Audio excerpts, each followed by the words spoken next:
Exactly 1 year ago, the Young Americans for Freedom brought a conservative speaker to campus, and this happened. Since then, the university has adopted a policy that protects free speech, even for so-called controversial speakers. The regents said this would encourage intellectual debate.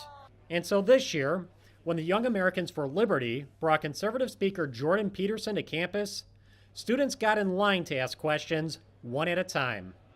Peterson was asked about this editorial in the Daily Cardinal by the student government that condemns him for his criticism of the transgender movement.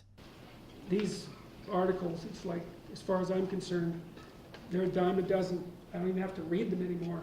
That's the thing about reading something an ideologue writes. You just have to look at the first sentence and infer the rest. You know, it's true, man. It's actually, this is one of the things that Solzhenitsyn did a brilliant job of analyzing in the Gulag Archipelago. He said that's the consequence of turning your God-given soul over to human dogma. You're just a puppet for these ideas that are operating behind the scenes. You think you have the ideas. It's like, think again. Then, the next student stepped up to ask a question. Well, for starters, now I feel kind of terrible for writing that article.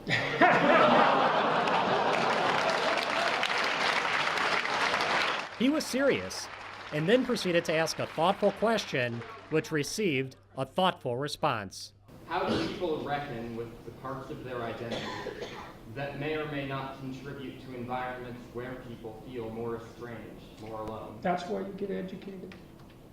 It's to separate the wheat from the chaff.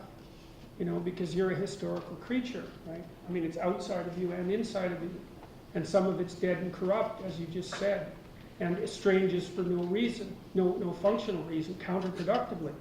But until you understand the structures, for better or for worse, you're in no position to do anything but make them worse fundamentally. The purpose of a liberal education is not to turn you into an avatar of capitalism or of democracy, for that matter.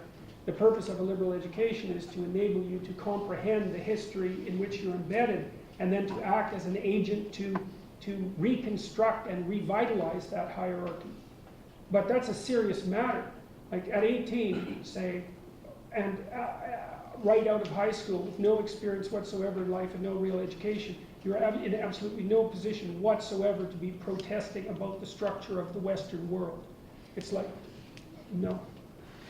So, you know, your observations about the fact that people are alienated by structures, like, absolutely, of course. And it does sort, and it sorts harshly. And of course, because you're young, you tend to be sorted near the bottom, except that I would point out that you're young, and there's really something to that. You know, and you might think that you have no power because of that, but I could say, well, you have all the power that youth gives you, and that's not trivial. So, where power doesn't lie where it's obvious, you know, it really doesn't. And people have more power than they think, but they squander it. And they often squander it on ideology when they're not just wasting their time.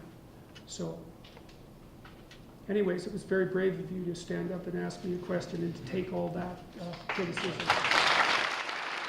And so, the UW's free speech policies are already achieving their goal of encouraging constructive dialogue between individuals with opposing beliefs. For the McIver Institute, I'm Bill Osmulski.